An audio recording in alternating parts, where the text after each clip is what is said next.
पहला सवाल है what is refraction of light. Refraction of light क्या है? If you talking about the refraction of light, so refraction is the bending of light. जो light bend करेगा ना उसको हम लोग बोलते हैं refraction of light. Okay, when it passes from one transparent medium to another.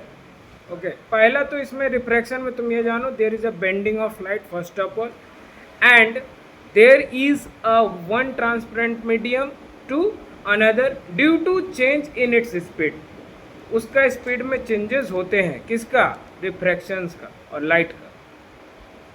Light का speed में चेंज होगा। रिफ्रैक्शन में क्या क्या बात हम लोग को सीखने को मिला? पहला है refraction is the bending of light. इसमें लाइट बेंड करेगा, पहली बात। It passes from one medium to another medium. एक मीडियम से दूसरा मीडियम जाएगा। मान के चलो अगर एक मीडियम आपका एयर है, ठीक, और दूसरा मीडियम वाटर है, तो इससे जो पास बाय हो रहा है, this pass by is known as refraction.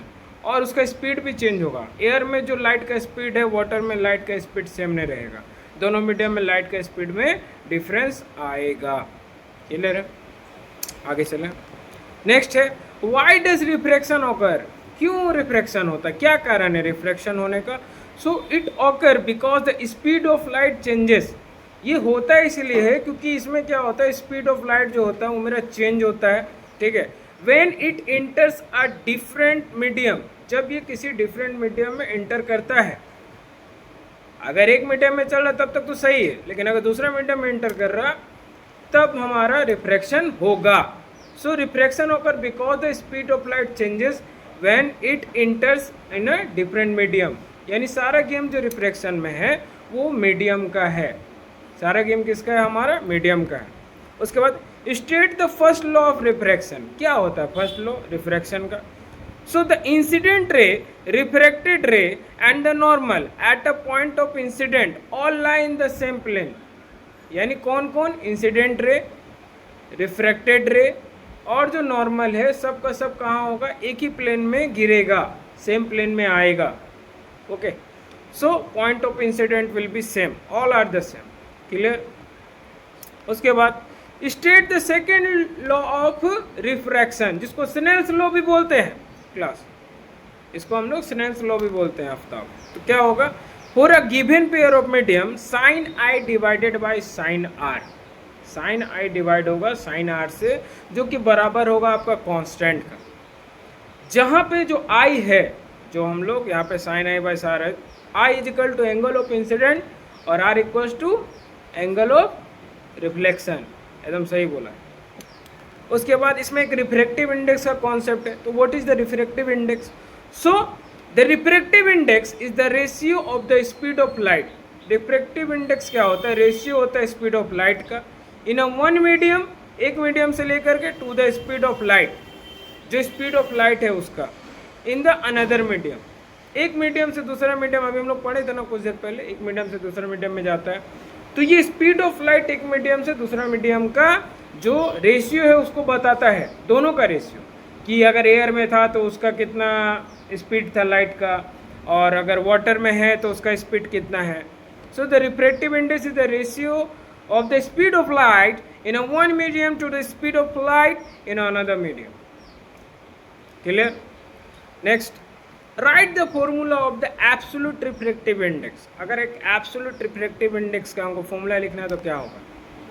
n equals to c by v. याद रखिएगा, n बराबर c डिवाइडेड v। जहाँ पे n क्या है? n है आपका रिफ्रैक्टिव इंडेक्स, c क्या है? Speed of light in vacuum, v क्या है? Speed of light in the medium. क्या क्या बताया मैंने? n equals to refractive index, c is equal to speed of light in a vacuum और v equals to speed of light in the medium. Clear? उसके बाद what is the speed of light in vacuum. Vacuum में speed of light कितना होता है? आपको मालूम होना चाहिए कि स्पीड ऑफ लाइट जो वैक्यूम में होता है वो 3 × 10⁸ मीटर पर सेकेंड होता है। बहुत सारे लड़का लोग जीरो लिखता है। वैक्यूम में साउंड का जो इंटेंसिटी और वेलोसिटी वो जीरो होता है, लाइट का नहीं। लाइट का सेम रहेगा, 3 × 10⁸ मीटर पर सेकेंड। क्लियर? आगे, what happen when the light travel from a rare medium to a denser medium. क्या होगा कि अगर आपका जो लाइट है वो ट्रेवल करेगा आपका रेयर मीडियम से डेंसर मीडियम, तो it bend towards the normal, ये बेंड होगा नॉर्मल की जगह पे, पहला जो नॉर्मल बनता है बीच में उसमें बेंड हो जाएगा। सेकेंड है इट स्पीड डिक्रीजेस, इसका स्पीड घट जाएगा, बढ़ेगा नहीं, इसका स्पीड घटेगा जब रेयर मीडियम से डेंसर मीडियम में जाएगा। रेयर मतलब एयर, डेंसर मतलब वाटर, वो लिक्विड, समझा। रेयर मीडियम मतलब एयर वाला जितना रहेगा सब रेयर मीडियम, डेंसर मतलब जितना लिक्विड मीडियम में सब डेंसर। हाँ, so it bends towards the normal and its speed decreases. Clear?